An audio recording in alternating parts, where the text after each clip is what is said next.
Alors, bonjour tout le monde, bienvenue à cette séance régulière du comité exécutif. Nous sommes le mercredi 20 mai, 8h32. Alors, bien sûr, on continue la tenue des comités exécutifs à huis clos, donc sur vidéoconférence. On va demander, je vais demander à Maître Yves Saint-Don, donc le greffier de la Ville, d'y aller avec les présences. Et je suis accompagné, bien sûr, dans la salle également de Maître Domenico Zambito de la Direction générale. Maître Saint-Don, c'est à vous. Merci, Monsieur le Président. À l'égard des présents, je vous confirme que l'ensemble des membres du comité exécutif sont présents. Et également l'ensemble des membres, des conseillers et des conseillères associés. Donc, nous avons ça le compte ce matin. Bon, alors, vous faites une économie de mots. Voilà. Tout le monde est présent. Alors, excellent, parfait. On va débuter de toute façon avec, on débute non pas par l'adoption de l'ordre du jour ce matin, mais bien par une présentation, la première de deux qu'on va faire en public. Alors, la première présentation, c'est celle du réseau express vélo, qu'on appelle communément le rêve. Cette présentation nous sera faite par le directeur du service de l'urbanisme et de la mobilité, M. Luc Gagnon, de même qu'également M. Stéphane Blais dans son équipe. Mais tout d'abord, pour quelques mots d'introduction, je demanderai à la conseillère associée au transport actif, Mme Marianne Giguère, conseillère sur le plateau Mont-Royal, de prendre la parole. Madame Giguère, c'est à vous. Merci, Monsieur le Président. Donc oui, on est vraiment très, très, très content. Et encore là, je pèse mes traits.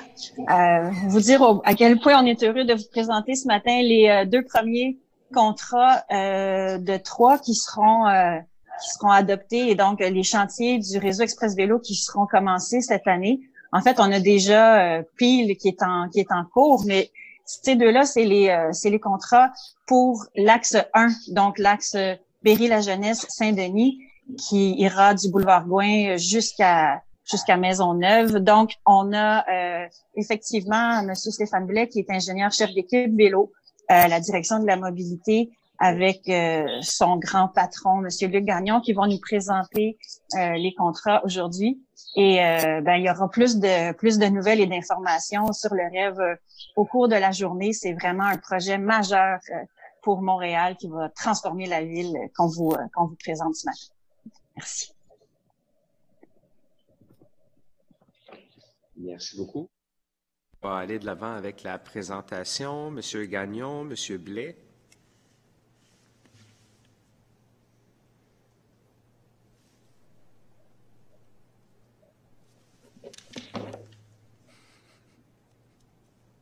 Oui, bonjour, excusez-moi. C'est ma première, alors je cherche le bouton, le micro est activé et puis la caméra, j'imagine, va suivre bientôt. Voilà, OK. Bonjour tout le monde, bon matin. Alors, Madame la mairesse, bonjour. Monsieur le Président, bonjour. Mesdames et messieurs, bonjour également. Alors, je suis très heureux d'être auprès de vous ce matin accompagné de Stéphane Blais. Stéphane qui est, au-delà d'être chef de section vélo à la Ville de Montréal, est un cycliste passionné et fervent. Donc, ce matin, on a le plaisir de partager avec vous le détail des 5 premiers axes du rêve qui vont être aménagés sur l'horizon 2021. On vous présente les signatures. Ça va? Oui, allez-y, continuez, monsieur. Donc, oui, on vous présente la signature visuelle du rêve. On vous présente les 5 axes qui vont être aménagés à l'horizon 2021 à partir donc des toutes prochaines semaines. Et au cours de la présentation, on vous fera quelques clins d'œil également sur des indicateurs intéressants qui vous démontreront la part belle qu'on souhaite faire à la fois aux cyclistes, bien évidemment, puis aux piétons dans le cadre de ce grand projet de réaménagement, qui s'ajoute en fait à ce que Mme la mairesse et M. Caldwell ont présenté vendredi la semaine dernière, donc les voies actives sécuritaires, qui, elles, se veulent une réponse en temps de pandémie à la situation que nous vivons, en matière de mesures d'urgence, alors que le projet du rêve, évidemment, est un projet qu'on souhaite déployer de façon permanente. Alors, sans plus tarder, je passe la parole à Stéphane pour la présentation. Oui, merci Luc. Bonjour tout le monde. Je suis content de vous accueillir chez nous. C'est rare, je pensais jamais accueillir un panel aussi imposant chez moi. C'est l'air du temps, j'imagine. Je vais partager mon écran, c'est ce qu'on m'a demandé de faire. Cependant, c'est écrit que je ne peux pas. Donc, je ne sais pas si quelque chose que je ne fais pas correctement.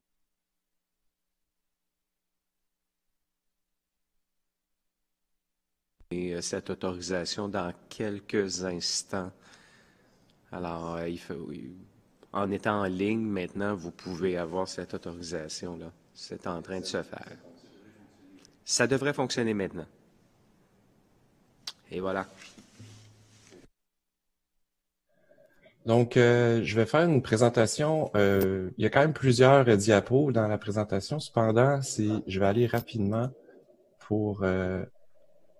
bon, je vous présente le plan de présentation. Je vais y aller axe par axe. Il y a 5 axes. Cependant, je vais surtout me concentrer sur l'axe 1, Berry, la Jeunesse Saint-Denis, qui est un des axes les plus avancés du réseau actuellement. Et les 4 autres axes, je vais aussi les passer, mais ça va aller un peu plus vite. Donc, juste faire un récapitulatif global des axes sur lesquels on parle. Il y a l'axe 1, Berry, la Jeunesse Saint-Denis, qui est notre axe nord-sud phare, qui part du boulevard Gouin et qui va se rendre jusqu'à la rue Chérier. Il y a l'axe 2, Vigée, Saint-Antoine, Saint-Jacques, qui est l'axe est-ouest dans le centre-ville, du sud-ouest et qui passe par Ville-Marie. Il y a l'axe 3, Souligny, dans Hochelaga, Mercier, Maisonneuve. Il y a l'axe 4, Peel, et l'axe 5, Bellechasse, dans Rosemont. Il y a, premièrement, le réseau Express Vélo, sa mission, ses objectifs, c'est vraiment d'augmenter la qualité et le confort des déplacements des cyclistes au travers de l'île de Montréal. L'objectif au travers de ces aménagements-là, c'est aller chercher une part modale ou aller chercher des gens qui seraient prêts à faire du vélo, mais qui se sentent un peu insécures de le faire dans l'état actuel du réseau. Donc, ce qu'on cherche à aller obtenir comme aménagement, c'est des aménagements cyclables protégés, c'est-à-dire séparés de la circulation automobile, sur lesquels les cyclistes peuvent circuler sans avoir à se faire de soucis sur la proximité des véhicules qui circulent. On voit que c'est des types d'aménagements plutôt uniques, étant donné que c'est des voies cyclables unidirectionnelles en rive du trottoir, séparées comme protection par des voitures stationnées. Et comme on peut voir aux intersections, il va y avoir de la construction de mailles de béton qui va complètement séparer et protéger les cyclistes lorsqu'ils seront à la proximité des intersections. Je vous présente ici les éléments de signature qui ont été choisis pour le rêve. Les éléments de signature, c'était dans l'objectif, dans l'intention d'améliorer ou de faire une marque de commerce sur ce type d'aménagement-là et de bien distinguer ce type de réseau du reste de l'ensemble des axes cyclables du réseau montréalais. Donc, on voit qu'il y a des éléments de marquage au sol. On voit que c'est le bleu qui a été choisi et le rouge qui vont permettre de distinguer le réseau. Donc, il y a des bollards. Il va y avoir des bollards bleus sur l'ensemble de l'axe. Il va y avoir des marques au sol, des seuils d'accueil au sol qui vont autant jouer le rôle de marquer, de distinguer le réseau que de mentionner aux automobilistes de ne pas circuler dans ce corridor-là, étant donné que, faut se le dire, les corridors vont être plutôt très larges. Donc, ça va paraître des fois comme étant une voie de circulation automobile tellement que c'est large. Donc, on parle des fois de 2,5 mètres, on parle des fois de 3 mètres de large. Et 2 lignes bleues qui font faire le tracé tout le long de l'axe pour comme encadrer les cyclistes dans son parcours. Il va aussi y avoir des éléments verticaux comme des oriflammes et des pastilles qui vont marquer le réseau sur l'axe sur lequel il a été aménagé. Donc, si on parle de l'axe 1, Berry, la Jeunesse, Saint-Denis, qui est notre axe nord-sud, on parle d'un axe de 8,7 km. Ça, c'est le nombre de kilomètres que le cycliste va parcourir. Mais en réalité, étant donné que l'axe est dédoublé sur Berry et la Jeunesse, dans Huntsic et Villeray, le nombre de kilomètres de rues aménagées est beaucoup plus grand. Donc, on part du boulevard Gouin Est à l'avenue des Pins Est. J'ai dit Chérier tantôt, mais dans l'ultime, on devrait aller rejoindre Chérier. C'est juste que dans la phase qu'on va mettre en implantation cet été, on va arrêter à des Pins pour la direction nord et à Roy, je m'excuse, pour la direction sud, on va arrêter à Despins et la direction nord va commencer à Roy. Donc, on traverse 4 arrondissements, Antique, Villeray, Rosemont et le plateau Mont-Royal. Je commence par Antique, je vous montre la carte. Les traits bleus, c'est les 2 axes qui vont être choisis pour implanter le rêve. Et les traits verts, c'est les axes cyclables existants. Donc, on voit que le rêve s'inscrit dans un axe quand même structurant au niveau de la connexion avec les autres axes. Et il faut voir le rêve un peu comme étant la colonne vertébrale des déplacements actifs. Donc, moi, je le compare souvent avec notre ligne de métro. Le métro, c'est un axe structurant transport collectif sur lequel viennent se rabattre les autres axes, les autres circuits d'autobus. Mais c'est la même chose avec le rêve. Donc, le rêve, c'est notre métro et les autres axes du vélo, c'est nos autobus sur lesquels vont se rabattre ces axes.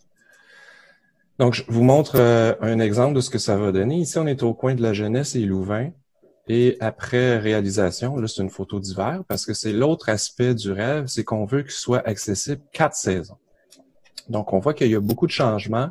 On sécurise énormément les intersections et ce n'est pas que pour les cyclistes, mais aussi on profite de l'occasion pour sécuriser les intersections pour les modes actifs et aussi tous les modes actifs, dont les gens à pied, les enfants et les gens qui vont à l'école, n'importe qui se déplace, les intersections, la longueur de traverse est rapetissée avec des îlots de refuge et les utilisateurs du transport collectif par des baies d'arrêt pour les autobus. Je vous montre un autre exemple ici, à l'intersection de Berry et Prière. On a un exemple ici, là, c'est plus beau, c'est en été, c'est ensoleillé, ça va être agréable. Mais ici, on va vous montrer un quai d'arrêt d'autobus. Donc, on a réussi, en collaboration avec la STM, de convaincre les autorités qu'il était avantageux de faire les arrêts d'autobus de l'autre côté de l'intersection. Donc, en amont plutôt qu'en aval. Ce qui nous permet d'améliorer la sécurité et la visibilité des cyclistes lorsqu'ils sont à l'arrêt au feu rouge et qu'il y aurait un autobus qui serait arrêté à son arrêt, de ne pas cacher la visibilité des cyclistes. Suivant. Ici, je ne vais pas entrer trop dans le détail, il y a beaucoup de choses. On est sous l'autoroute, bon, ça c'est la métropolitaine, à Crémazie et Berry. C'est seulement pour vous montrer qu'on fait des efforts en sécurisation de ces passages-là pour les cyclistes. Donc, premièrement, on voit à gauche de l'écran qu'on ferme la bretelle qui était existante pour éviter que les véhicules tournent à droite sur l'aménagement cyclable. Et on voit que sous le passage inférieur, on construit un maille de béton pour complètement sécuriser les cyclistes dans cet endroit qui est plutôt, bon, je dirais pas effrayant, mais inconfortable, disons. Et en sortie, donc on continue sur Berry à droite. Je vais aller vous montrer la même chose sur la Jeunesse. Donc, l'aménagement est du même type. Sous le passage de la 40, on vient complètement séparer le cycliste par un maille de béton. Puis, on voit un exemple aussi ici à gauche d'un arrêt d'autobus qui est comme en aval de l'intersection. On voit aussi que la bande cyclable est rapetissée pour réduire les vitesses des cyclistes et s'assurer que lorsque les gens sortent de l'autobus, les cyclistes aient un comportement vigilant et aient une vitesse réduite pour qu'il y ait une cohabitation entre les deux modes de déplacement. Je voulais aussi vous montrer celle-là qui est quand même compliquée, qui a beaucoup de couleurs, sauf que c'était surtout pour vous montrer, à Deliège, il y a une école dans le coin en bas à gauche et on a profité de l'occasion que nous apportent les travaux du rêve pour sécuriser l'intersection pour les écoliers. C'est une intersection où ce que la brigadière avec qui on a discuté nous mentionnait que c'était très difficile à l'heure actuelle. Elle avait beaucoup de peine à faire traverser les élèves, les écoliers. Donc, on a réfléchi à quelque chose pour réduire les longueurs de traverse, pour sécuriser les mouvements des cyclistes Là, ici, on s'approche de plus en plus au style d'intersection qu'on pourrait retrouver, disons, peut-être à Copenhague ou plus à Amsterdam, qui est le style d'intersection des Pays-Bas qu'on voit souvent. Et on voit aussi des déviations verticales, je veux dire horizontales pour les véhicules, qui va avoir un effet sur les vitesses pratiquées de ces véhicules-là à l'approche de l'intersection. Donc, toute cette intersection-là, c'est comme un essai qu'on fait, qu'on va monitorer beaucoup et qu'on va voir les bénéfices, espérons-le, ressortir sur les vitesses pratiquées et les distances de travers des écoles. Donc, si on fait un récapitulatif sur ce qui se passe en termes de répartition de l'espace sur la rue La Jeunesse et la rue Berry. Donc, avant, on avait 60% de l'espace ou 70% presque de l'espace consacré au mode de transport motorisé. Et après l'implantation du REV sur ces axes-là, on retrouve un équilibre, disons, proche de 50-50 entre les modes actifs, le verdissement et les modes motorisés sur les deux axes. On continue vers Villeray. Donc, Villeray, dans l'arrondissement Villeray, on continue la direction nord sur La Jeunesse, la direction sud sur Berry. On fait la direction sud sur Saint-Denis et les deux axes, les deux directions sont jointes à Castelnau. Donc, il y a une partie de Saint-Denis entre la métropolitaine et Castelnau qui a une seule direction, et qui est la direction sud, et la direction nord est sur La Jeunesse. Donc, je vous montre un exemple de ce que ça donne à La Jeunesse et Gounod comme aménagement à laquelle on peut s'attendre de voir. Bon, les travaux se font cette année, ils vont se terminer à l'automne. On pourrait s'attendre à voir ça l'été prochain, lorsque les végétaux auront été plantés et auront eu le temps de pousser. Même chose dans la répartition de l'espace. Avant, après, on peut voir un rééquilibrage des modes, surtout sur Saint-Denis, où on vient faire la part belle aux cyclistes. Et vraiment, il y a une réduction de l'espace qui est destiné au mode motorisé. On continue à aller vers le sud, donc on arrive à l'arrondissement de Rosemont et du plateau Mont-Royal. Je vous montre un exemple ici de la rue Saint-Denis au coin de Bélanger. Ici, les deux directions sont sur le même axe. Les bandes cyclables sont un petit peu plus réduites étant donné l'espace limité qu'offre Saint-Denis. Saint-Denis va avoir une voie de circulation par direction et du stationnement en rive des bandes cyclables. Les bandes cyclables font quand même une largeur appréciable. Je pense que c'est 2,3 mètres à mon souvenir, mais il me semble que c'est 2,3 mètres, et des zones tampons où ce qu'on voit les ballards là, entre la ligne bleue et la ligne blanche d'un minimum de 500 mm. Donc, c'est suffisamment large pour qu'une voiture qui est stationnée puis qu'il y a un passager qui veut ouvrir sa porte, ne pas venir nuire à la circulation des cyclistes. On voit aussi sur l'image un autre arrêt d'autobus qui est, elle aussi, de l'autre côté de l'intersection. Et on voit les supports Bixi. Ce qui est intéressant ici, c'est qu'on a réussi à créer dans la rue un aménagement avec une bordure de béton et qui protège les cyclistes, les vélos de Bixi, dans lesquels on peut venir mettre du verdissement. Donc, il y a aussi l'ajout de verdissement dans le projet. Un autre exemple ici sur Saint-Denis. Ici, on est dans le plateau Mont-Royal. Donc, comme je vous disais, vraiment trottoir, bande cyclable, zone tampon dans laquelle il y a des ballards, stationnement, 2 voies de circulation, une dans chaque sens, et on répète dans l'autre direction. Je vais à la prochaine. Dans le secteur du plateau Mont-Royal, là où il y a la partie commerciale, les blocs, disons, entre 2 intersections sont plutôt longs. Et on sait qu'il y a beaucoup de demandes pour les usagers ou les clients de commerce de se rendre d'un côté à l'autre de la rue pour se rendre à leur destination, que ce soit n'importe quel commerce ou restaurant. C'est pas nécessairement parce que on est du côté ouest que notre commerces à lesquels on voudrait aller magasiner se retrouvent. On voudrait souvent traverser de l'autre côté. Et l'intersection suivante, des fois, elle est plutôt loin. C'est pour ça que même aujourd'hui, si il y a 4 voies de circulation, 2 par direction, les gens traversent un peu n'importe où, ce qui est quand même inconfortable et pas prudent. Donc, ce qu'on propose ici comme aménagement, c'est à 4 endroits, 4 tronçons d'eau entre 2 intersections dans la partie commerciale de la rue Saint-Denis, c'est d'ajouter des traverses piétonnes à mi-bloc.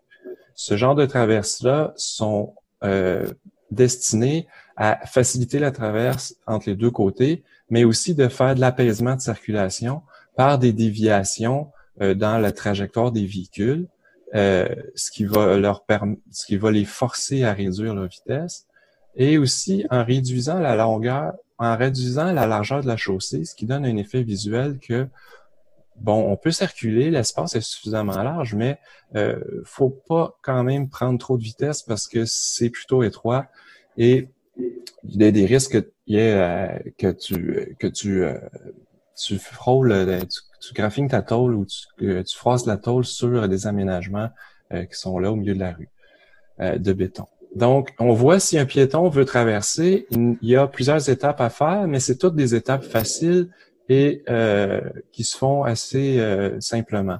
Donc, si on part d'en haut, un piéton à côté du monsieur qui semble avoir un chien, là, la personne traverse, premièrement, c'est une bande cyclable qui fait 2,3 mètres de large, mais qui est unidirectionnelle. Donc, il n'a qu'à signaler son intention ou vérifier qu'il n'y a pas de cycliste qui s'en vient, traverser dans un premier temps et ça attendre dans un premier refuge pour les véhicules qui ne s'en viennent dans seulement une direction. Donc, la personne regarde à gauche, voit un véhicule, signale son intention de traverser, le véhicule cède et traverse dans un second refuge au milieu de la rue qui est très vaste, qui est très grand, qui peut accueillir beaucoup de monde, mais n'a encore une fois qu'à regarder que d'un seul côté de la rue pour traverser, s'assurer que le véhicule s'arrête et cède le passage. Si tu permets, Stéphane, puisqu'il reste peu de temps à la présentation et pour permettre aux élus de poser les questions, parce que je sens qu'il y a beaucoup d'intérêt, on peut peut-être compléter avec le tronçon Saint-Denis, l'échéancier, puis ouvrir la période de questions. Ça me convient. Parfait, vas-y. Très bien, je vais passer à Saint-Denis. Donc, je continue sur Saint-Denis. C'est une photo sur les terrasses, qu'est-ce qui arrive avec les terrasses. En hiver, lorsqu'il n'y a plus de terrasses. Donc, c'est une répartition de l'espace. On revient à l'équilibre à 50-50%. Donc, les travaux sont prévus débuter en juillet pour les axes Berry et la Jeunesse. C'est plutôt mi-juillet, début juillet. Et pour Saint-Denis, c'est plus la fin juillet. Les longueurs des travaux pour Berry et la Jeunesse, c'est 120 jours et 90 jours pour Saint-Denis. On prévoit la fin des travaux en octobre 2020 pour ces 2 axes-là. Est-ce que je continue, Luc? Je propose plutôt, Monsieur le Président, si vous êtes d'accord, qu'on ouvre la période de questions pour servir des images qui restent justement pour répondre aux questions qui nous sont posées. Oui, tout à fait, parce que le temps file inexorablement, puis il nous reste quelques minutes avant que la prochaine présentation débute. Alors, des demandes d'intervention de la part des collègues. Monsieur Croteau, je crois. Non, Monsieur le Président, ça va. OK, excellent. D'autres demandes d'intervention? Il y a quelques personnes qui me l'ont signifié là, à mon écran. En fait, je ne voulais pas signaler à l'écran, Monsieur le Président, mais si à la suite de mes collègues, je vais prendre la parole. Bien, ça semble être maintenant, Madame la mairesse.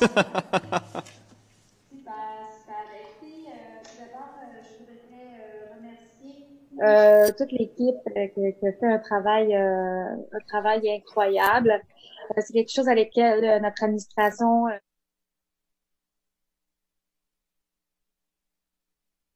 donc c'était un engagement et je pense que le rêve ne pouvait pas arriver à un meilleur moment que de la pandémie. En fait, vendredi dernier, j'ai présenté le plan estival pour la ville de Montréal et bien sûr, il y a des kilomètres de voies piétonnes et cyclistes qui sont ajoutés pour l'été. Mais bien sûr, le rêve, lui, c'est un aménagement qui est permanent, contrairement à plusieurs des choses qu'on a annoncées. Alors, on le voit permanent dans la mesure où les équipes de la ville ont fait un travail important, colossal et ambitieux au niveau bien sûr de la sécurisation. On pense bien sûr à des îlots, à Fleury, entre autres. On parle à toute la facture visuelle, à la signalétique. Alors, tout ça va vraiment permettre aux Montréalais, Montréalaises, petits, moyens et grands, de profiter d'un réseau sécuritaire. Alors, je me réjouis de cette annonce. Je pense que ça va faire des petits. Je pense que les gens qui vont l'essayer vont voir la différence et vont comment dire, choisir le transport actif davantage si en ayant des aménagements sécuritaires et conviviaux. Et ça, je pense que c'est un mot important. On a envie de se promener à travers notre belle ville et quoi de mieux qu'un réseau comme celui-là pour le faire. Alors, merci à toutes les équipes. Bien sûr, je remercie les collègues du comité exécutif qui pilotent ce dossier, M. Eric Allen Cardwell et bien sûr Mme Marianne Giguère et l'ensemble des élus qui ont contribué à ce projet. Monsieur Gagnon, bien sûr, à toute votre équipe, passez les félicitations. Merci. Merci beaucoup, Madame la mairesse. Il y a notre collègue Eric Allen Caldwell qui veut faire le mot de la fin très brièvement, Monsieur Caldwell. Oui, très brièvement, Madame la mairesse a chaleureusement remercié l'ensemble des équipes. Je voulais moi aussi le faire. À la ville de Montréal, on est mobilisé autour de défis emballants comme celui-là, complètement engagé dans la démarche Vision Zéro qui vise à sécuriser l'ensemble des usagers. Monsieur Blais vous a montré des aménagements où les interventions viennent aider les écoliers, sécuriser les écoliers près d'une école primaire. Et on prend le prétexte d'une intervention pour le réseau cyclable pour sécuriser l'ensemble des usagers aux intersections. Donc, toute une mobilisation de toutes les équipes, que ce soit aux communications, au déploiement dans la rue, à la planification, à l'arrondissement, à la ville-centre. À Montréal, on relève ce genre de défis emballants pour transformer la ville et c'est grâce à notre force de travail. Je voulais remercier l'ensemble du personnel qui a travaillé au dossier. Merci. Merci beaucoup, M. Caldwell. Alors, merci beaucoup à vous deux. Merci beaucoup, M. Blais. Merci beaucoup, M. Gagnon. Alors, portez-vous bien, soyez prudents. Oui, merci, M. Blais. Merci, M. Alors, la deuxième présentation, c'est celle je vais le retrouver. Il me semble que c'est les états financiers de Bixi. Il me semble, attendez, oui. Alors, oui, dépôt des états financiers 2019 de Bixi. Alors, il y aura donc une présentation de fait par les administrateurs, les administratrices. Alors, on peut débuter, Maître Zambito. Alors, bonjour, Maître Fall. Bon, bonjour. Merci de nous accueillir ce matin à votre comité exécutif dans le but de vous présenter les faits saillants de l'année 2019, ainsi que les états financiers. Alors, je suis accompagnée de Monsieur Éric Bergeron, qui est trésorier de Bixi, ainsi que de notre directeur général de Bixi, Monsieur Christian Vermette. Alors, Monsieur le président du comité exécutif, Monsieur Cardwell et Madame la mairesse et tous les élus, bonjour. Ça me fait plaisir d'être avec vous pour vous présenter cette année 2019 qui fut, somme toute, très exceptionnelle. Alors, vous avez eu notre document. Vous avez certainement eu l'occasion de le lire en détail. C'est pourquoi, dans le but d'être bref, je vous amènerai tout de suite à la page 8 du document. Je pourrais vous dire que au terme, si tout le monde là, je ne sais pas si un partage à l'écran, mais sinon je peux verbalement vous vous faire état des faits saillants. Au terme de l'année 2019, on peut dire que il y a le livre des records Guinness, mais maintenant, il y a le livre des records Bixi. En effet, c'est en 2019 que nous avons obtenu le plus grand nombre de déplacements, soit un total de 5,8 millions de déplacements en 7 mois d'opération. C'est aussi là, en 2019, que nous avons connu notre journée la plus achalandée, avec près de 45 000 déplacements. Bien sûr aussi, c'est au cours de l'année 2019 que nous avons pu étendre notre service dans 6 nouveaux arrondissements et aussi 3 nouvelles villes qui est Laval, Montréal-Est ainsi que Mont-Royal. C'est aussi au cours de l'année 2019 que nous avons ajouté plusieurs équipements, dont 1000 nouveaux vélos et près de 200 vélos électriques. Au terme de cette année qui fut 2019, qui fut quand même plein de défis en raison de l'achalandage accru, nous avons obtenu un taux de satisfaction de notre clientèle qui est de 94%, pour lequel nous sommes très fiers d'avoir répondu à la demande de nos usagers et avoir obtenu cette satisfaction sans précédent. Et avant de passer la parole à notre trésorier, Monsieur Éric Bergeron, j'aimerais aussi attirer votre attention à la page 10, qui fait état de données de croissance depuis les 6 dernières années assez impressionnantes et qui, somme toute, je pourrais dire que c'est en lien avec notre taux de satisfaction de 94% aussi, parce que c'est depuis les 6 dernières années, nous avons eu une hausse de plus de 300% des ventes que nous avons faites depuis 2014. Alors, c'est une croissance phénoménale. Nous avons aussi eu une grande progression au niveau des utilisateurs uniques. Et ça témoigne aussi de l'engouement que les utilisateurs ont pour Bixi. Alors, c'est une progression de près de 150% par rapport à 2014 pour atteindre environ plus de 318 000 utilisateurs uniques. Au niveau des déplacements aussi, c'est significatif comme croissance depuis les 6 dernières années, c'est-à-dire que nous avons eu une hausse de 81% de croissance des déplacements par rapport à 2014. Et l'année 2019 marque le terme aussi d'une année de croissance, d'une année de record, mais aussi du renouvellement de la confiance que la ville nous a fait à titre de gestionnaire du système de vélo partage, en nous accordant sa confiance pour 10 nouvelles années avec une nouvelle entente qui va nous permettre de poursuivre notre vision à long terme avec les efforts avec la Ville de Montréal qui nous appuie énormément dans le déploiement et l'expansion de notre réseau Bixi.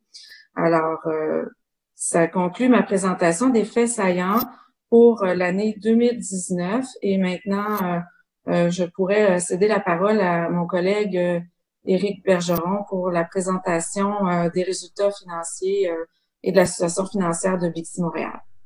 Merci, Marie. Beaucoup, Maître Farley. Juste un petit instant, M. Bergeron. On tente de régler un petit problème technique ici parce qu'on voulait faire la présentation. Il y a une présentation en bonne et due forme de diapo. Alors, ça devrait arriver sous peu, là. Il y a des petites clés informatiques qui, visiblement, sont pas toutes là. Mais je rassure les gens, la présentation que vous nous avez transmise, elle va être sur le site Internet. Elle est déjà en ce moment sur le site Internet. Alors, bien sûr, on vous a entendu sans le support visuel, M. Farley, mais les gens ont déjà accès à la présentation et puis ils pourront y référer ultérieurement. Donc, désolé pour la petite interruption. C'était vous, M. Bergeron. Si vous voulez vous avancer jusqu'à la page 13, on va faire un survol rapide des états financiers. Moi, je fais le bout soit que je prolonge votre sommeil, je vous réveille doucement avec les chiffres. Donc, si on va aux résultats financiers, on fait un survol rapide. Effectivement, vous avez la bonne information. Vous pourrez constater que le document est très bien préparé. Donc, à la page 13, vous avez les résultats financiers. Résultats financiers, c'est qu'est-ce qui s'est passé durant les 12 mois se terminant le 31 décembre 2019. Il y a 3 colonnes dans le document. Donc, à votre gauche, vous avez le budget. À votre droite, vous avez, en plein centre, vous avez les résultats réels 2019 et complètement à droite, le réel 2018. Donc, si on regarde l'ensemble des revenus, donc pour l'année 2019, on est à 13 375 000. Comparativement à l'année passée, 11 163 000. Et vous allez voir que les chiffres sont le constat de ce que vient de mentionner Maître Farley. Donc, la croissance et le nombre de déplacements est significatif. On est un peu en bas du budget au niveau des revenus d'abonnement d'utilisation, mais vous voyez que les autres postes, on est en augmentation. Donc, si on regarde l'ensemble des charges, les charges ont fini avec un réel de 12 781 000, comparativement à 19 938 000. Au niveau du budget, on est un petit peu en bas du 13 767 000. Donc, il y a 2 postes qui sont vraiment liés, c'est-à-dire les revenus d'abonnement d'utilisation versus la gestion du vélo libre-service. Donc, la gestion rigoureuse qu'on en fait, c'est en fonction de l'usage. On a une grande partie là-dedans qui sont des frais variables, donc on module afin d'arriver à respecter l'ensemble de notre budget. Donc, quand on prend l'ensemble des revenus de 13 millions, moins les charges de 12 millions, on finit avec un excédent cette année de 593 000, qui représente environ 4 % de l'ensemble de notre budget, auquel on avait budgété 166 000. Donc, on est content d'être en équilibre et même un peu mieux. Donc, l'excédent cumulé qu'on avait au début de l'année, de 2 596 000, on additionne le 593 000 de cette année, donc on termine avec 3 190 000 d'excédent, c'est-à-dire tous les surplus qu'on a fait depuis 2014. Là, maintenant, qu'est-ce qu'on a fait avec ces surplus-là? On va aller à la page suivante, qui est la page 14. Donc, ça, c'est l'état de la situation financière. On vient de voir qu'est-ce qui s'est passé dans les 12 mois. L'état de la situation financière, la page 14, c'est vraiment la photo de nos finances, de nos livres au 31 décembre.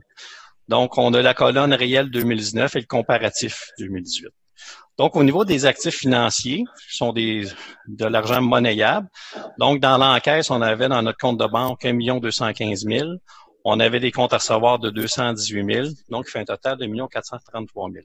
Par rapport à l'année passée, la grosse variance, c'est qu'on avait encaissé en décembre 2018 des montants pour des partenariats commandites en décembre, mais pour un usage de 2019. Donc, c'est pour ça qu'on avait plus d'argent dans notre compte. Au niveau des passifs, c'est tout ce qui est payable à court terme.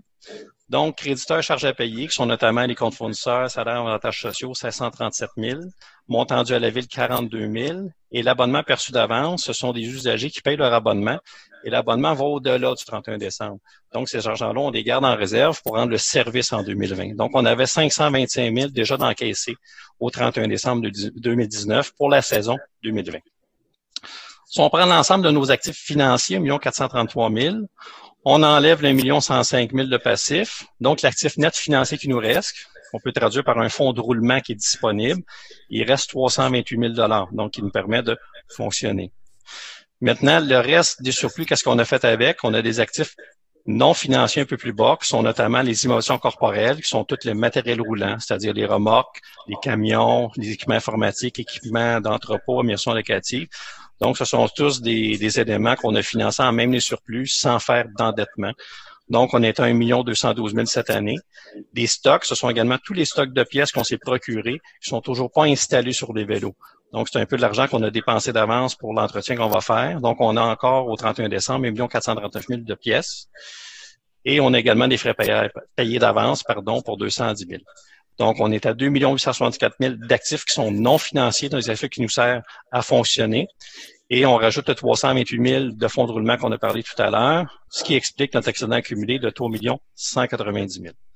Donc, en conclusion, l'année 2019, comme vous voyez, est encore une année de croissance exceptionnelle avec une gestion rigoureuse de nos dépenses. Et je peux vous dire qu'au 31 décembre, on finit l'année en excellente santé financière. Donc, je tiens à remercier toute l'équipe de Christian Vermette, qui est notre directeur général, qui ont fait gestion rigoureuse de nos finances durant toute l'année. Donc, merci, Eric. Alors, ça me permet de conclure le regard sur 2019 pour vous donner quelques mots sur l'année 2020 qui est déjà entamée. Bien sûr, 2020 est une année particulière en raison de la situation, mais malgré le contexte et l'effort vraiment exceptionnel de nos équipes qui ont travaillé de concert avec la santé publique et avec le soutien de la Ville de Montréal, nous avons pu lancer notre saison le 15 avril dernier, pour laquelle aussi nous avons pu offrir un abonnement et un soutien pour les travailleurs de la santé en leur offrant un abonnement de 30 jours gratuitement. Alors, c'est un abonnement qui a vraiment suscité l'adhésion pour rejoindre environ 2000 personnes qui ont pu se prévaloir de cette offre pour soutenir les travailleurs de la santé.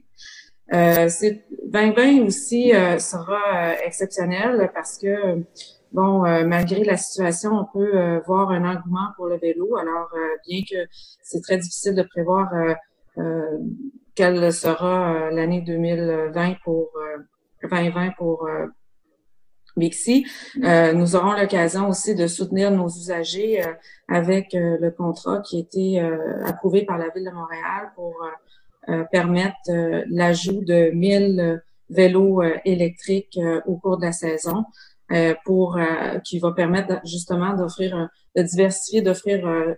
une offre diversifiée et de rejoindre de nouveaux usagers qui pourront se prévaloir de vélos électriques.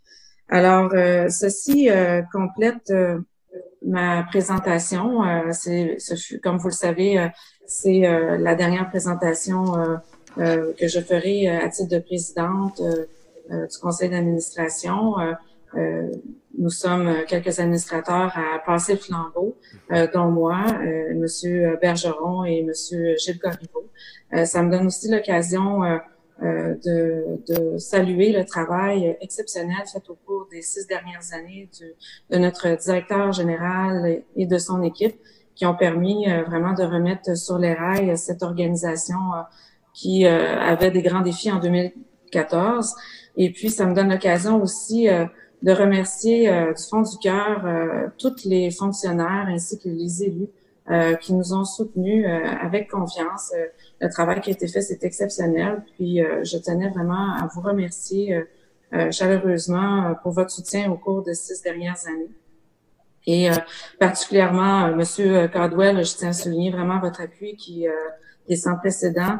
Et vraiment, Madame la mairesse, merci énormément pour votre enthousiasme à l'égard de Bixi. Parce que c'est ce qui nous permet d'avoir des résultats aussi exceptionnels et de continuer le travail qui a été fait depuis 6 ans. Donc, je suis un peu émue parce que vraiment, ce fut des 6 années extraordinaires. Puis je pense qu'on est très fiers des résultats qu'on a pu connaître. Mais comme je le dis souvent, c'est le travail d'une équipe formidable. Des équipes de Bixi, mais aussi avec la Ville de Montréal, les fonctionnaires et vous, les élus, bien sûr. Alors, merci encore. Un énorme merci à vous. Effectivement, ça a été des années vraiment où le travail était incroyable à faire. Et puis, l'ensemble du conseil y est arrivé sous votre présidence. Il y a quelques demandes d'intervention de la part des membres du comité exécutif. Il y a Mme Giguère, Marianne Giguère, qui est conseillère associée au transport actif, qui m'a signifié son intention de prendre la parole. Mme Giguère, c'est à vous. Oui, merci beaucoup, Monsieur le Président. Merci énormément pour la présentation, Monsieur Bergeron. Madame Marie-Hélène Farley, vraiment, je voulais saluer votre travail, le vôtre comme présidente, mais aussi celui de tous les administrateurs qui sont sur le CA. Vous savez, moi, j'ai la chance et l'honneur de siéger comme observatrice sur le conseil d'administration de Bixi depuis 2 ans et demi maintenant.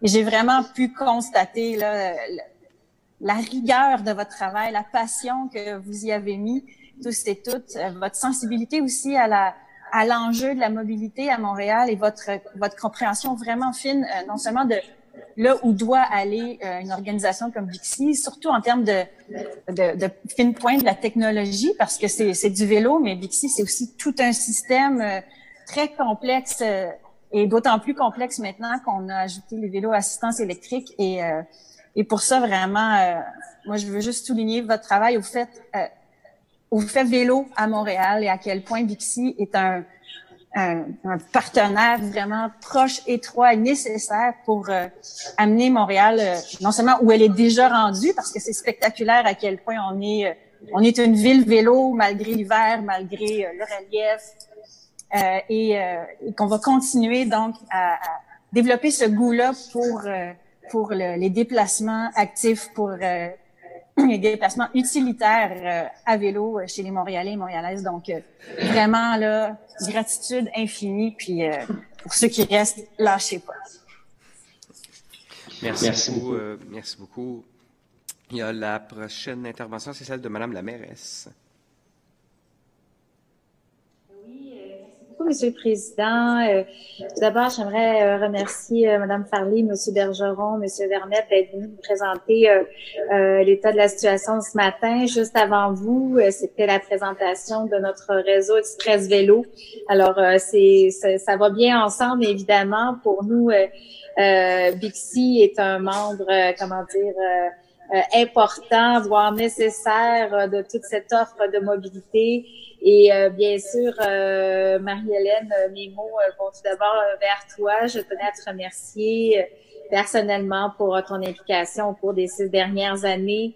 Vraiment, le travail que tu as fait, pour moi, c'est d'amener Bixi plus loin, d'avoir une vision d'ensemble et d'être capable de le voir en constante progression. Pendant une longue période, il a fallu stabiliser Bixi, mais là, on est rendu bien loin de cela.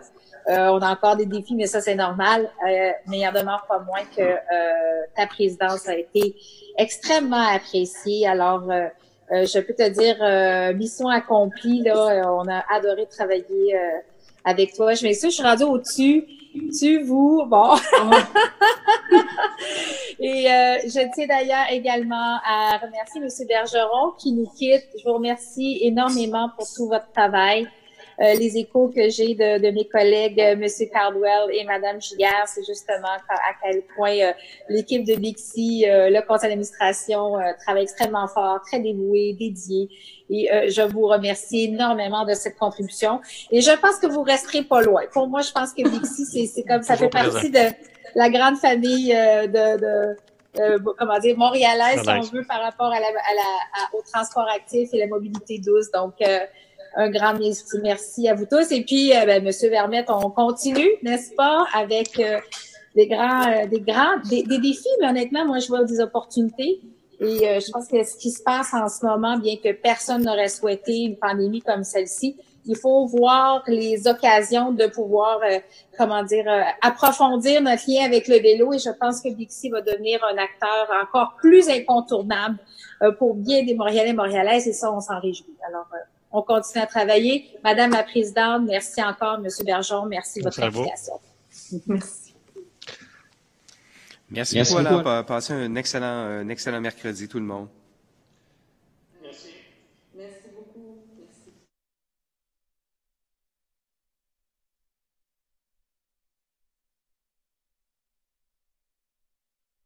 Ils vont nous quitter en pesant sur le petit téléphone rouge en bas de leur écran et au public. Il y a plusieurs modifications, mais juste avant de l'adopter, c'est une journée particulièrement belle aujourd'hui. C'est radieux, c'est ensoleillé, et je pense que c'est à l'image d'une personne qui aujourd'hui célèbre une trentaine de printemps, je dirais. Alors, c'est notre vice-présidente, alors Magda Papianou, qui célèbre aujourd'hui son anniversaire de naissance. Alors, un bisou sur chacune de tes joues à toi, chère Magda. Alors, elle est émue, elle ne dit mot. Alors, on va... Merci infiniment. Je vous ai fait tous les bisous. C'est un plaisir énorme de travailler avec vous. Ça me fait plaisir, Magda. Donc, joyeux anniversaire. On te donne des bécos virtuels, bien sûr, on n'a pas le choix. Alors, on va aller avec l'adoption de l'ordre du jour. Prenez note, plusieurs modifications, il y a eu plusieurs ajouts. J'en fais mention dès le départ. Donc, on ajoutera, donc tous ces ajouts sont déjà sur le site Internet de la Ville de Montréal. En 20035, c'est un contrat pour la fourniture de services professionnels pour le projet d'esplanade tranquille dans le quartier des spectacles. En 20036, ça va être un soutien financier non récurrent de 143 934 $ à 3 organismes. On aura également en rubrique réglementaire, en 40010, un règlement qui fixe le taux au mètre cube de l'eau. En 40011, un règlement qui établit le programme de soutien financier pour les commerces montréalais.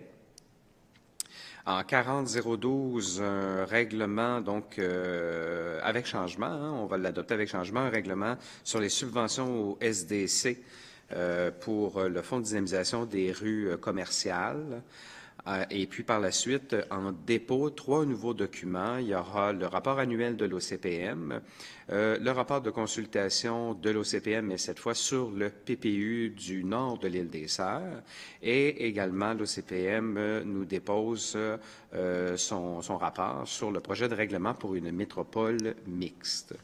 Alors, voilà pour les modifications à l'ordre du jour en public. Alors, j'imagine qu'il n'y a pas d'intervention. C'est ce qu'on... non, puisque c'est l'adoption de l'ordre du jour.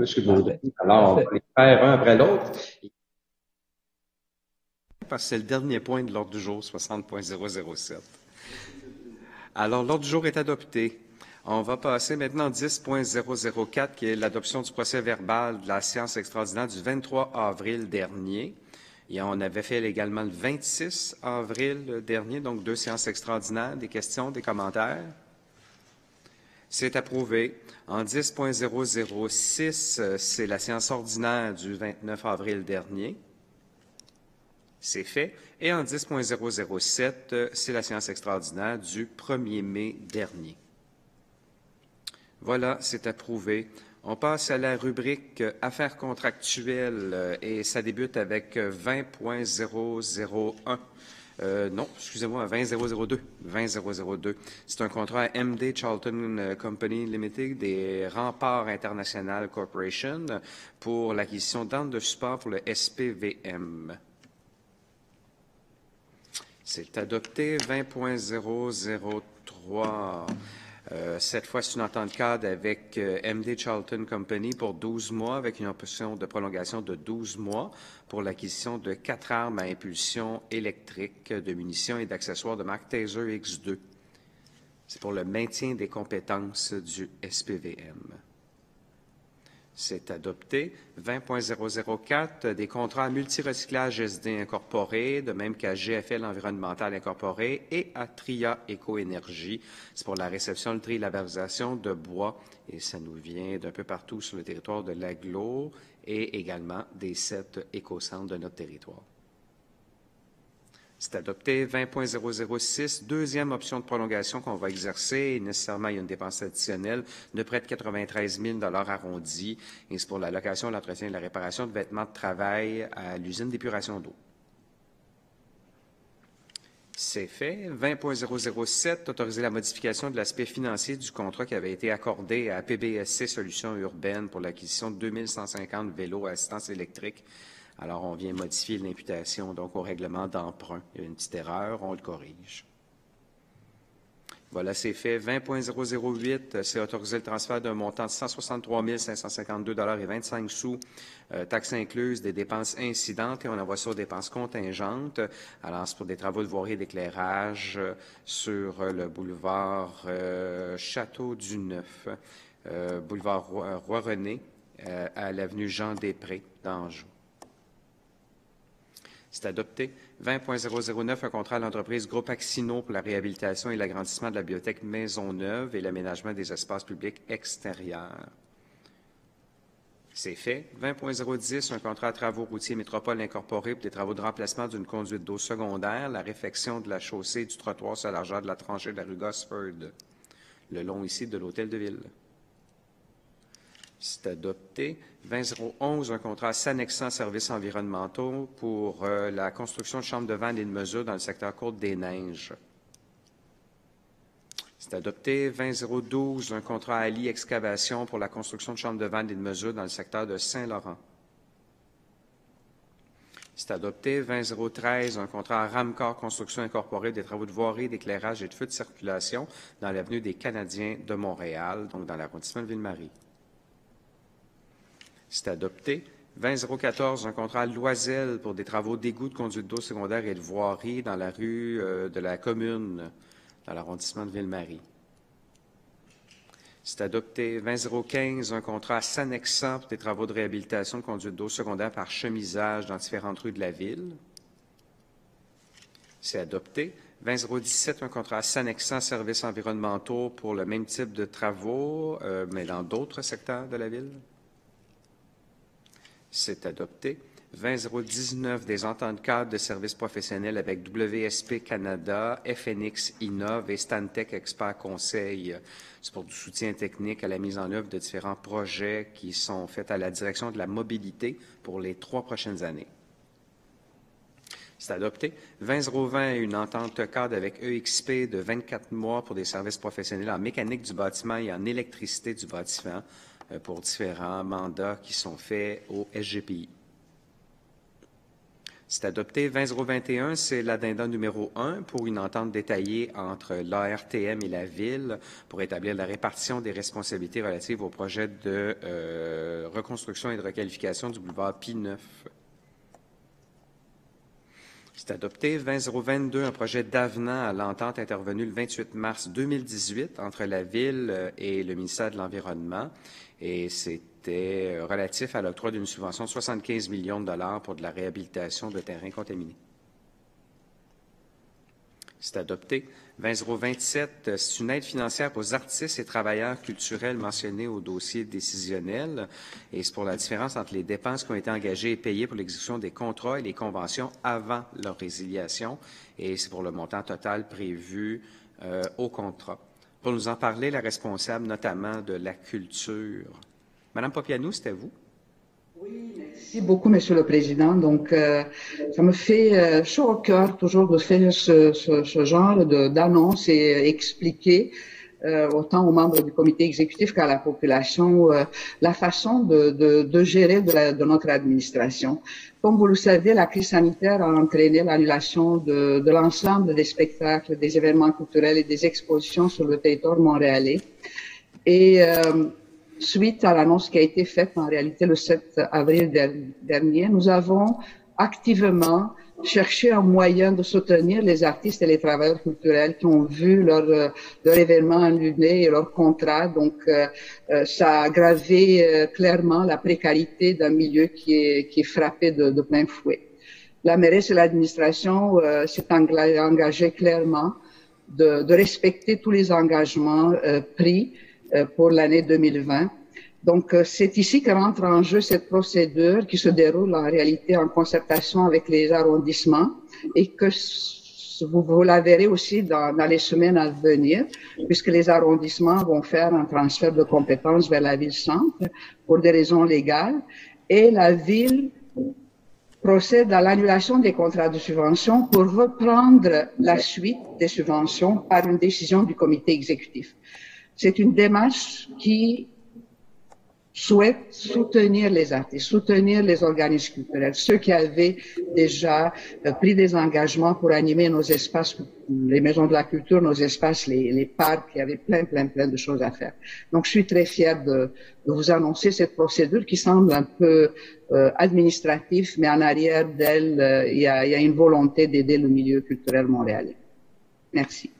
Merci beaucoup, Mme Papianou. Effectivement, donc, on est très fiers de faire effectivement ces contributions, donc de transférer, d'honorer, dans le fond, les contrats, mais il fallait le faire, donc, selon la charte, de manière à ce que ce soit des subventions, et c'est le comité exécutif qui le fait Donc, merci beaucoup. On va passer maintenant à 20.028 et il y aura également 20.031 du même souffle qui seront adoptés. Ce sera M. Croteau qui va nous en parler. Alors, 2 projets en lien avec le défi des villes intelligentes. M. Croteau, c'est l'un de vos dossiers. Allez-y donc, expliquez-nous ça, là, ces 2 dossiers-là. Merci beaucoup, M. le Président. Alors, comme vous savez, le 14 mai dernier, pas dernier, 14 mai 2019, la Ville de Montréal gagnait le concours fédéral des villes intelligentes, un montant de 50 millions de dollars, dont nous sommes vraiment très, très fiers. J'en ai parlé souvent, plusieurs ententes qui sont intervenues. Et aujourd'hui, donc, 2 dossiers. Le premier, c'est le transfert de ce 50 millions de dollars-là à la Ville de Montréal. Donc, nous en sommes très heureux. Il y aura quelques détails administratifs à régler avec le gouvernement du Québec, bien entendu, pour l'autorisation du transfert de ces fonds. Et ça permettra donc à la Ville de pouvoir avancer et au Laboratoire d'innovation urbaine de Montréal de pouvoir donc travailler vraiment de façon plus libre avec les partenaires qui sont nombreux dans ce projet. D'ailleurs, vous le remarquerez, il y a 13 projets dans ce grand projet plus global qui a cours actuellement. On parle d'un projet là, qui travaille sur la mobilité de proximité, la mobilité de quartier, également la lutte à l'insécurité alimentaire, comment aider les plus vulnérables et la population à avoir accès à une alimentation de qualité à proximité de chez eux. Et bien entendu, tout ça dans un contexte de lutte contre l'exclusion, d'aider les plus démunis, etc., à Montréal. Donc, tout un volet de développement social. C'est un beau projet. Et vous comprenez que dans le contexte actuel, ce que nous sommes en train de réaliser par le biais de ce projet du concours des villes intelligentes nous permettra d'être beaucoup plus résilients dans l'avenir et ferait en sorte que nous pouvons comprendre même que si ce projet avait été réalisé il y a plusieurs années, la Ville de Montréal serait actuellement en bien meilleure position de faire face à la crise sanitaire auquel nous faisons face actuellement. Ce qui m'amène à parler donc du point 2031, un projet donc de serre urbaine, un projet important. Aujourd'hui, nous octroyons des sommes pour faire une étude de faisabilité au parc Frédéric Bach, donc en fait plutôt au complexe environnemental Saint-Michel, juste à côté. Somme qui est octroyée au laboratoire sur l'agriculture urbaine et en collaboration avec la Coop Carbone et aussi Innovagro, où on va travailler sur le potentiel de développer une serre qui pourrait produire jusqu'à 1000 tonnes annuelles de fruits et légumes pour une consommation locale. Et donc, vous comprenez l'importance de ce projet, de bien le ficeler avec les partenaires et de pouvoir se rendre encore plus résilient comme municipalité en produisant nous-mêmes les denrées nécessaires aux Montréalais. Donc, c'est un merveilleux projet que nous démarrons aujourd'hui et qui va nous amener au développement d'une autre vision de la culture, de l'agriculture, je dirais même à Montréal, et de la distribution alimentaire pour les personnes qui en ont grandement besoin. Alors voilà, Monsieur le Président. Merci, M. Croteau. Alors, 20.028 et 20.031 sont adoptés. On passe maintenant à 20.032. C'est un soutien financier qui totalise 26 641 800 $ à la Société du Musée d'archéologie et d'histoire de Montréal. Ça, c'est Pointe-à-Calière. Et donc, pour l'exploitation d'un musée dans les immeubles situés au 350 Place Royale. Bref, l'ensemble des adresses que vous avez là sont les différents pavillons. Il y a bien sûr un projet de convention à cet effet-là et on fait différentes transactions financières pour que ce soit possible. Donc, c'est adopté. 20.033, soutien financier non récurrent de maximum de 378 200 $ à 5 au BNL. Monsieur Rabouin, c'est votre dossier, ça? Oui, bonjour, M. le Président. Bonjour tous les membres du comité exécutif. Donc, vous le savez, depuis le début de la crise, la Ville est très active en soutien aux entreprises pour nous assurer qu'un maximum des petites entreprises montréalaises passent à travers la crise. Et un des éléments dans notre stratégie a été de mettre à profit l'expertise des organismes à but non lucratif montréalais qui font déjà de l'accompagnement d'entreprises pour les mettre au service des entreprises. Donc, on a lancé un appel à projet. On a mis 1 milliard de dollars disponibles. On a lancé un appel à projet. On a 5 projets qu'on soutient dans le point 20.033 et on en aura 3 autres là dans le 20.036. Je vous donne juste 3 exemples du type de projets qui sont développés par les OBNL pour soutenir les entreprises. Incertec Angus, une entreprise d'économie sociale montréalaise qui est spécialisée dans l'entretien et la réparation de matériel informatique, mais aussi la gestion de réseau, se met au service des très petites entreprises qui se sont mis à faire du télétravail, à partager des documents et à développer des réseaux partagés à distance sans aucune forme de soutien extérieur spécialisé en informatique pour s'assurer de la sécurité de leurs données. Donc, Incertec Angus va desservir une trentaine de petites entreprises pour les aider à mettre en place des systèmes informatiques qui vont être sécuritaires et qui pourront être permanents aussi pour la suite.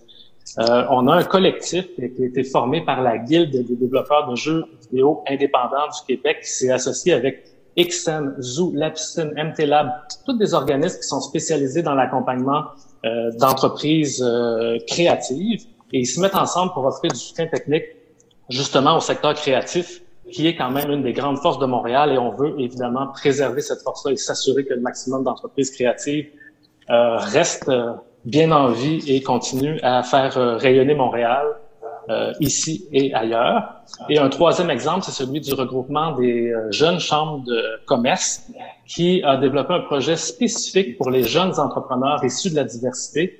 On sait comment c'est une préoccupation de notre administration. Donc, vraiment, en créant du réseau, en offrant du soutien technique et vraiment pour les aider, eux aussi, à passer à travers cette crise. Donc, c'est 3 exemples sur les 5, en fait, sur les 8 qui vont être approuvés aujourd'hui, qui démontrent que c'est des sommes qui sont très bien investies par la Ville. Merci. Merci beaucoup, M. Rabouin. Alors, effectivement, c'est bien sûr qu'on va de l'avant. 20-033. On va maintenant à 20-035, qui est un contrat pour la fourniture de services professionnels aux lauréats du concours de design pour le projet d'Esplanade Tranquille au quartier des spectacles. Quelques mots à ce propos, Madame Popianou? Oui, Monsieur le Président, parce que je souhaite rappeler à mes collègues, mais aussi aux Montréalais, aux Montréalaises, que nous sommes rendus à la dernière phase du projet d'aménagement du pôle de la place des Arts. Par l'aménagement de cet espace très intéressant. Donc, le projet est l'Esplanade Tranquille, donc un lieu public sur le terrain vacant qui est situé entre les rues Sainte-Catherine et de Montigny en bordure ouest de la rue Clark, qui est un bref survol de rappel de quoi ça va avoir l'air cet espace. Donc, c'est un lieu public d'une superficie de 3850 mètres carré. Il va contenir pendant l'été des plantations, du mobilier urbain ainsi que de l'équipement pour accueillir des festivals et des événements. La construction d'un patinoire extérieur, donc le même espace, ça va être un patinoire pendant l'hiver, un patinoire réfrigéré de 1890 mètres carrés, un bâtiment multifonctionnel de type chalet urbain, et aussi des travaux d'aménagement de la rue Clark à côté. Donc, voilà, ça avance, c'est un projet qui avance. On souhaite de tout cœur qu'il soit livré en 2021. Donc, c'est pour cette raison qu'on vous soumet ce contrat qui est en réalité dans la continuité d'un concours de design qui s'est matérialisé en 2019. Il ne faut pas oublier, nous sommes une ville qui respecte les normes UNESCO, qui s'est doté d'un agenda en design et aménagement. Donc, je suis très fière et très contente de vous soumettre ce contrat qui va contribuer à finaliser ce magnifique projet. Merci. Merci beaucoup, Madame la vice-présidente. Alors, on va de l'avant avec le contrat. On passe maintenant en administration et finances. En 30.001, on va autoriser le service de la culture à tenir un concours par avis public pour l'intégration d'une œuvre d'art au Centre de traitement des matières organiques Saint-Laurent. Alors voilà, on continue nos investissements en art public avec fierté. 30.002, c'est autoriser la tenue du concours d'architecture pluridisciplinaire, 2 étapes pour l'aménagement intérieur du centre de Peter McGill, effectivement, dans Ville-Marie.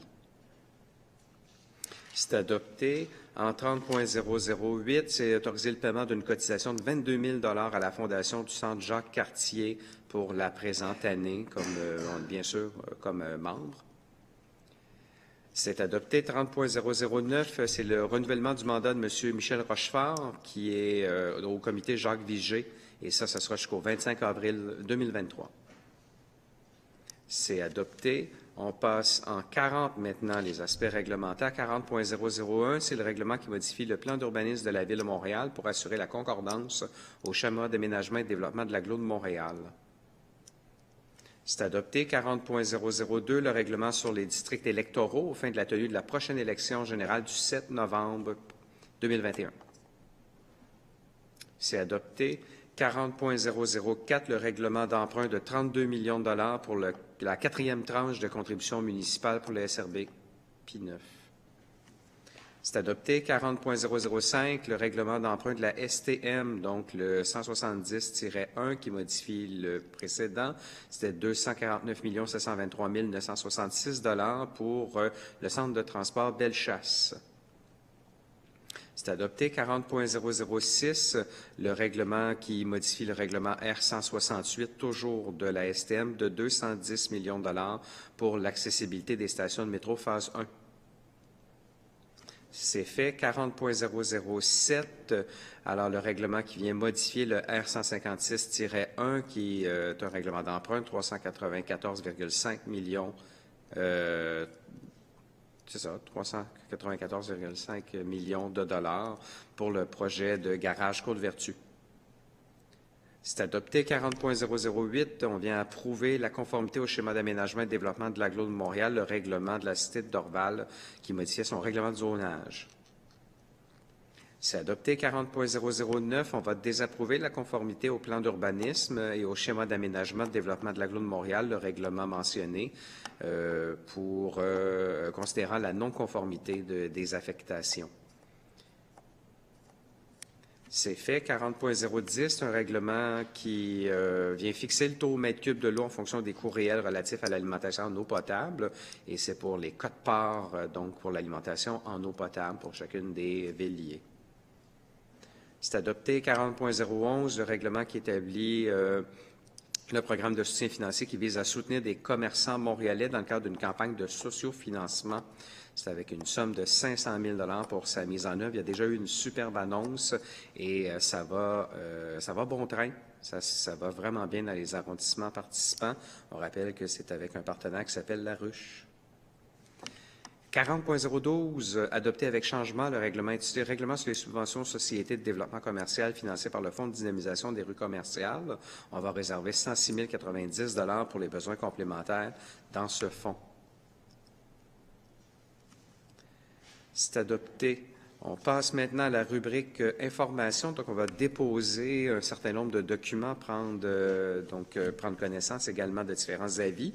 En 60.001, c'est le racisme systémique, agir pour transformer la culture institutionnelle, changer les attitudes et renforcer les capacités citoyennes. Et il y a également 10 recommandations qui ont été émises par le Conseil interculturel de Montréal.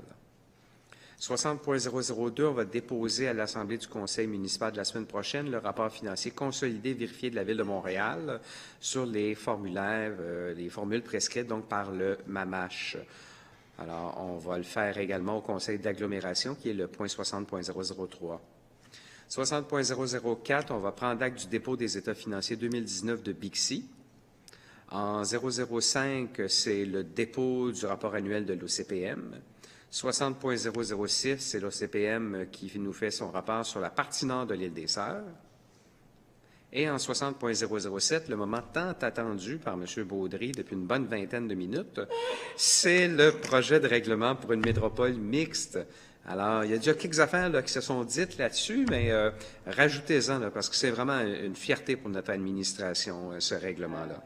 Absolument, Monsieur le Président. Et tant attendu, le mot est tout à fait juste parce qu'il était très attendu, ce rapport. Et je pense qu'avec la crise actuelle, on l'a vu, on est venu un peu mettre en grand trait un peu les enjeux d'iniquité et de difficulté de confinement, malheureusement, pour plusieurs citoyens et citoyennes de l'île de Montréal. On n'a qu'à penser, par exemple, à la population itinérante, où ça a été très, très difficile. Notre administration a dû mettre vraiment les bouchées doubles pour s'assurer d'offrir des services de première ligne, mais avec un déploiement plus grand du logement social, on aurait probablement pu éviter ce type d'enjeu. Également, le logement abordable, la même chose. Hein. Quand on passe aux employés, par exemple, de la santé, c'est préposé aux bénéficiaires qui souhaitent vivre près de leur milieu d'emploi à Montréal, où c'est de plus en plus difficile avec les logements qui sont très inabordables. Donc, vraiment, cette planification-là en amont du logement social et du logement abordable et aussi du logement familial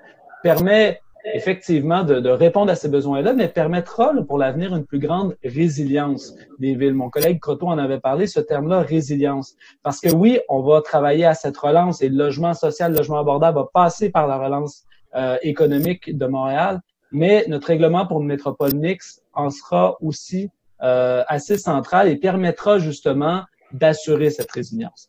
Donc, revenons à ce rapport de l'OCPM, un rapport que nous accueillons vraiment favorablement.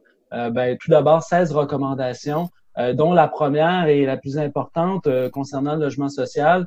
On a vu qu'il y avait un consensus alentour du besoin d'aller de l'avant avec le logement social, que le règlement avait visé, notre proposition de règlement avait vraiment visé juste à ce niveau-là.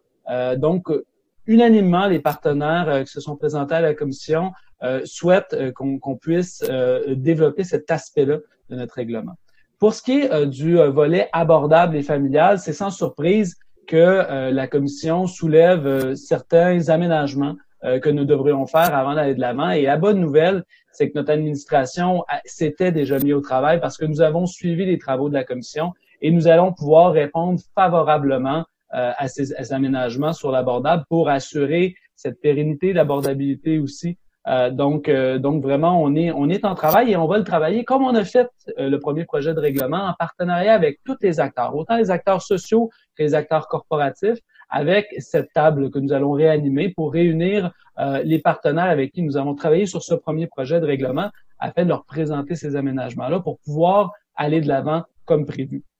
Sinon, d'autres aménagements qui touchent le règlement, mais également ce besoin vraiment d'avoir un plan de match assez complet concernant le logement social et le logement abordable. Et la bonne nouvelle, c'est que notre administration, depuis son arrivée en poste, a accumulé les mesures pour développer le logement social. On n'a qu'à penser à notre stratégie du droit de préemption, aux 50 millions que nous avons mis en place pour l'achat de terrain en vue du développement du logement social. Donc, des recommandations fortes. Et si vous me permettez, Monsieur le Président, une dernière recommandation qui est aussi au niveau du gouvernement du Québec et du gouvernement provincial de s'entendre sur cette entente fédérale provinciale parce que les villes sont proactives, mais on a besoin de l'aide de tous les paliers de gouvernement. Donc, il est impensable que cet argent-là dorme encore dans les coffres à quelque part. Il doit descendre vers les villes pour que les citoyens et citoyennes qui ont besoin de se loger adéquatement puissent pouvoir le faire. Merci beaucoup, Monsieur le Président.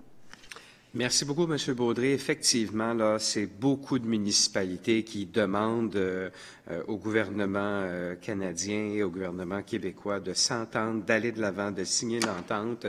On parle de vraies personnes ici là qui pourraient être aidées. Alors, effectivement, il faut aller de l'avant. Alors, 60.007, c'est fait. Il nous reste dans cette partie publique les quelques mots de la mairesse. Donc, Madame la mairesse, ça va être à vous. Oui, merci beaucoup, Monsieur le Président.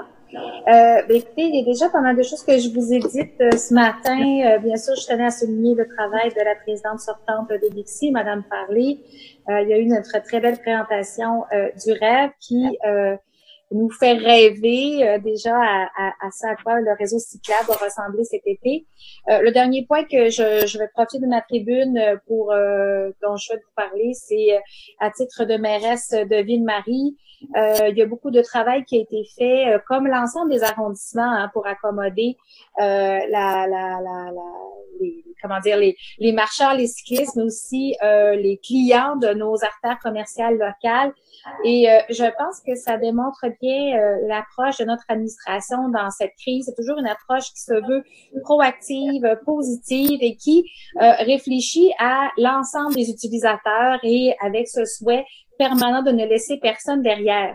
Alors, dans Ville-Marie, je voulais seulement annoncer que la rue de la commune, on l'a déjà annoncé qu'elle serait piétonne, mais je tiens à rappeler qu'on va également y mettre un axe cycliste, quelque chose qui est demandé depuis la communauté des cyclistes depuis très, très longtemps. Et 2 nouveaux morceaux ce matin qu'on ajoute. Celui de Sainte-Catherine-Ouest. Alors, les trottoirs du côté nord seront agrandis. Il va rester une voie de circulation sur Sainte-Catherine-Ouest, sauf les fins de semaine où ce sera entièrement piéton. Et ça a été fait bien sûr en collaboration avec la Société de développement commercial Destination Centre-Ville. Et la dernière piétonisation, c'est celle du quartier latin. Pardon, encore une fois en collaboration avec la Société de développement commercial. Alors, en gros, quand on y pense, c'est toute la rue Sainte-Catherine, là, je dirais un bon grand tronçon, là, je dirais pas toute l'entièreté, mais pas mal, qui va être piétonisé entièrement pour les fins de semaine ou encore partiellement pendant la semaine. On a bien sûr la piétonisation de Sainte-Catherine-Est également. Et s'ajoute à ça le quartier latin ainsi que de la commune et le Vieux-Montréal qui sera en rue partagée dans l'ensemble du secteur. Alors voilà, de belles nouvelles pour Ville-Marie et je suis très confiante et ça s'inscrit directement dans notre plan, dans notre démarche pour encourager le transport actif et collectif dans l'arrondissement du centre-ville. Merci beaucoup.